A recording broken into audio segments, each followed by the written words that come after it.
Hi, I'm Harry Marx, and this is Let's All Go to the Lobby, your introduction to the film you're about to watch. Our next film has the Marx Brothers causing havoc on the high seas as stowaways aboard an ocean liner filled with gangsters. This is 1931's Monkey Business. Monkey Business is a film of firsts. It's the first of the brothers' films to be written exclusively for the screen. It's also the first where Margaret Dumont does not play their uptight foil. That role went to Thelma Todd, who would go on to appear with them again in their next film, Horsefeathers. And it's the first of their movies to be shot in Hollywood. Their previous two films, The Coconuts and Animal Crackers, had been filmed at Paramount's Astoria Studios in Queens, New York. But even though Monkey Business was not an adaptation of one of their stage shows, that didn't mean they wouldn't inject many of their old routines into the film. For example, the scene where they're all doing an impression of Maurice Chevalier was borrowed from their live shows, where they would audition for a talent agent while pretending to be a famous celebrity of the time. The script itself was written by S.J. Perelman and Will Johnstone.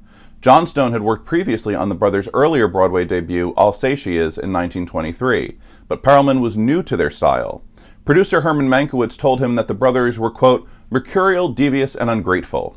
He also said, "This is an ordeal by fire. Make sure you wear asbestos pants." And he was right. Groucho in particular hated working with Perelman, who he thought was too intellectual to write their material. Perelman resented the brothers so much he refused to be associated with the films he'd co-written for them. But overall, the filming of Monkey Business was no different than any of the other films the Marxes had made at that time. It was zany, hectic, and the brothers pretty much did whatever they wanted to.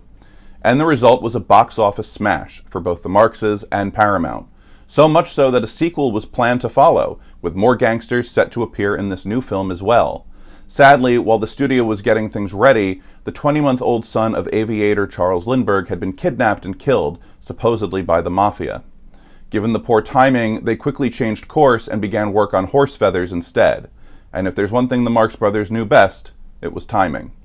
So here it is, starring Groucho, Harpo, Chico, and Zeppo, with a special blink-and-you'll-miss-it cameo from their real-life father, Sam "Frenchie" Marx. Here's the funniest film of 1931, Monkey Business.